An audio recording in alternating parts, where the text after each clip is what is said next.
Not many people know this, but John McClane in Die Hard was almost played by a 70-year-old Frank Sinatra because of a contract technicality, and the freakiest scene in the whole movie only happened because Alan Rickman is kind of a scaredy cat. Bruce Willis was almost never in the movie in the first place. Because another thing that a lot of people don't know is that Die Hard was actually based on a book by Roderick Thorpe called Nothing Lasts Forever, which itself was a sequel to another book by Thorpe called The Detective. The Detective was published in 1966 and it was very popular, so 2 years later it was turned into a movie starring Frank Sinatra as the main character Joe Leland. But the thing is that when 20th Century Fox bought the rights to the book, they actually bought the rights to the entire Joe Leland book series, which hadn't actually been written yet, but they were banking on turning it into a franchise. But Roderick Thorpe didn't end up writing a sequel to The Detective until a decade later in 1979 when he wrote Nothing Lasts Forever, and by that time, Fox wasn't really interested in continuing the franchise because Frank Sinatra was too old. But a producer at 20th Century Fox named Lloyd Levin had an idea of adapting Nothing Lasts Forever into a new action movie for the 80s,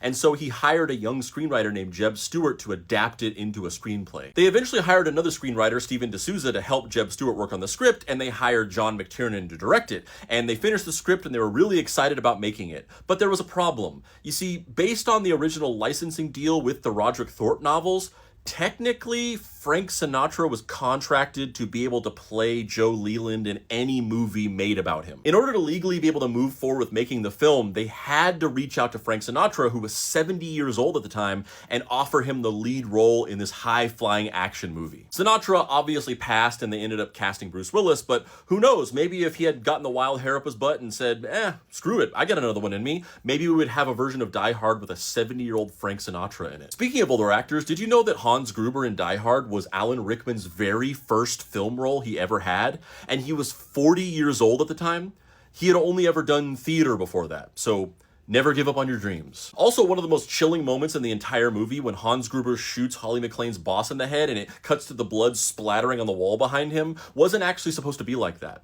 Originally, the camera was just supposed to stay on Hans Gruber as he pulled the trigger and we would just see a little bit of blood splatter on his face, but Alan Rickman was terrified of guns and every time he pulled a trigger and fired a blank, he would wince in a really funny way and they couldn't get him to stop, so in editing, they covered that up with that shot of the blood splattering on the wall and it ended up being way more disturbing than the original version. Also, at the end of the movie, when Hans Gruber falls to his death, the look of sheer terror on his face is real, because they had Alan Rickman rigged at the end of a platform to fall onto a big inflatable safety mat, and they were going to count to 3 and pull him down with a rope. But the stunt coordinator only counted to 2 before he pulled the rope, and so Alan Rickman was genuinely shocked and terrified. And real quick, if you like my videos and you want to see more in-depth writing from me, you can do that here.